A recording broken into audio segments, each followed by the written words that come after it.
ሰላሙ አለይኩም ወራህመቱላሂ ወበረካቱሁ። ውድ እህት ወንድሞቼ ሰላም ናችሁን? አልሐምዱሊላህ።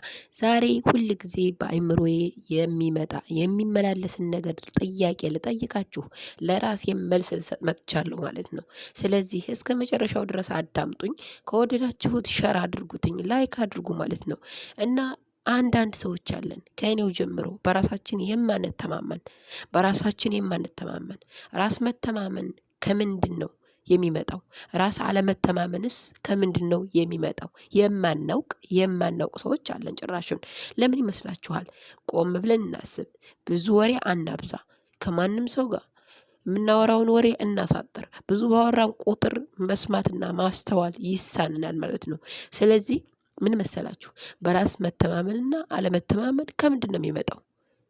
አንደኛ እንደ ለራሴ መልስ ስሰጥ መጀመሪያ ላይ ጠዋት ስነሳ አልሐምዱሊላህ ብዬ ሱቢን ሰግቼ ወደ ስራ ያሰልፋለሁ። ያን ከሆነ በራስ መተማመኔ ከፍ ላቅ ብሎ ይውላል ማለት ነው። ሁለተኛ ከዚክር ስርቅ፣ ዚክር ሳላደርግ ስቀር የዛን ጊዜም ውስጤ ባዶነት ይሰማኛል፣ አለመተማመን አልቅሽ ይለኛል ማለት ነው።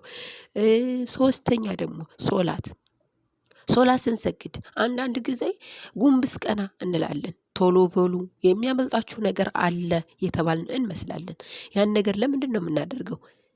ከልባችን አስተንትነን ቁርአኑን ስንቀራ ምንድነው ማዕናው ብለን ብንቀራውና ብናስተውለው ቀልባችን ይረጋጋል ማለት ነው። በራሳችንም እንተማመናለን።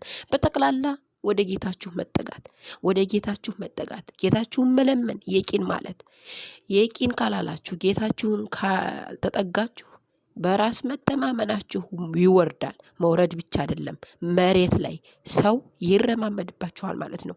ይሄ ነው በራስ ያለመተማመን ችግር። በራስ ያለመተማመን የሚመጣው ከዚህ ነው። ራሳችሁን ካላመናችሁ፣ ራሳችሁን ካላላቃችሁ ከአላህ በታች ማለት ነው ማንም ሰው መጥቶ አንቺን ሊያከብርሽ ሊያሞግስሽ አይችልም። ስለዚህ እህቴ ራስሽን አትጣይ። ስለዚህ ወንድሜ ራስክን አትጣል። ለማን ነው? ለዚች አጭር ዱንያ ከጌታችሁ አትራቁ።